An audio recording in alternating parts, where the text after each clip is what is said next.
こ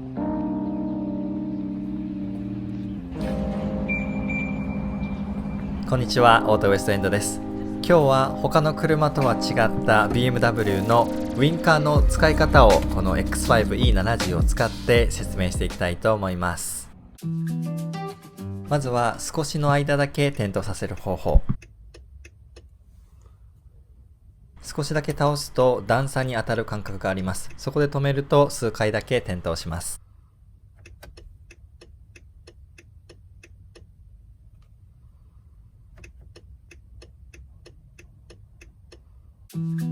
続いては常時点灯、いわゆる普通の点灯方法です。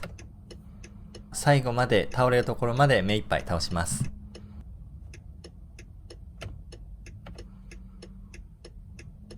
そして傾けたレバーがそのまま止まらず真ん中に戻ってくるというのが BMW のレバーの特徴です。普通だとハンドル戻した時にレバーもガコンと戻るので、それでね、ウインカーが消えたことがわかるんですが、 BMW の場合常に真ん中にいるのでその点わかりにくいです。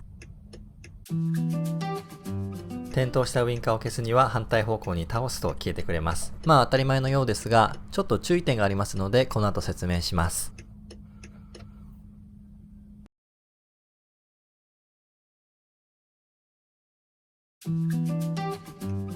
消そうとした時に反対方向に目いっぱい倒してしまうと今度は逆がついてしまいます。あまり意識せずに運転しているとずっと交互についてしまって後ろの人をだいぶ惑わすことになります。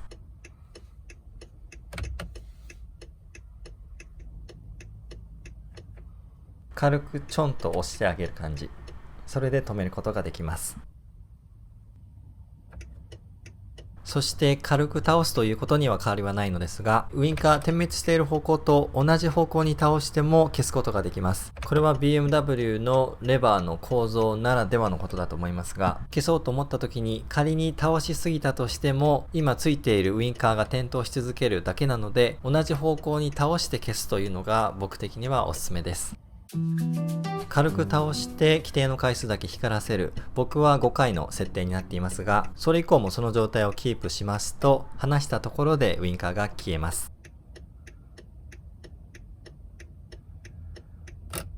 こういった OBD2 ツールというものを使ってコーディングをすることによってその点灯回数を変更することもできます。またこういった動画も作りますのでチェックしてみてください。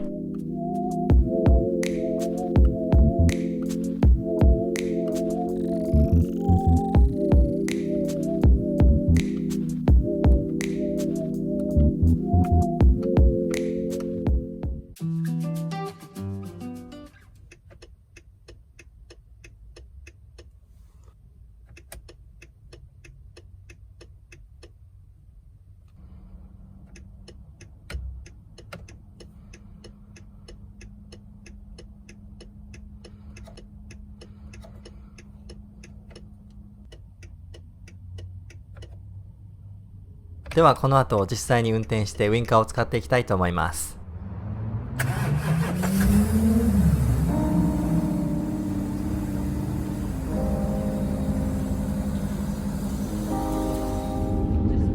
まずは車線変更から。そんなに長く点灯する必要もないので軽く倒して5回だけ点灯させます。続いて左折レーンに入ります。これは曲がりきるまで点灯しておきたいので強く最後まで倒します。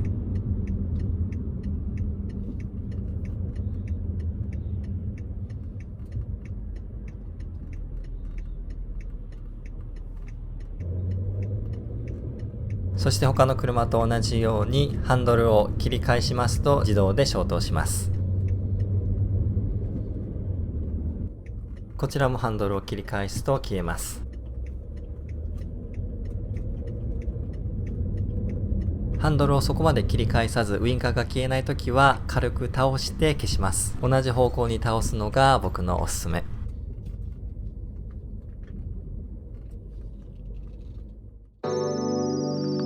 というわけで今日は BMW のウインカーの使い方を紹介しました。他の車とは違うのでね、ちょっと慣れるまでは戸惑うかもしれませんが、慣れてしまえば数回だけ点灯して自動的に消えてくれる機能など結構便利で使ってます。新型スープラ、もしかして同じような構造でしょうか。乗られてる方いらっしゃったらコメント欄で教えてください。というわけで今回の動画参考になったという方はいいねボタン、登録ボタンをお願いいたします。最後までお付き合いいただきありがとうございました。またお会いしましょう。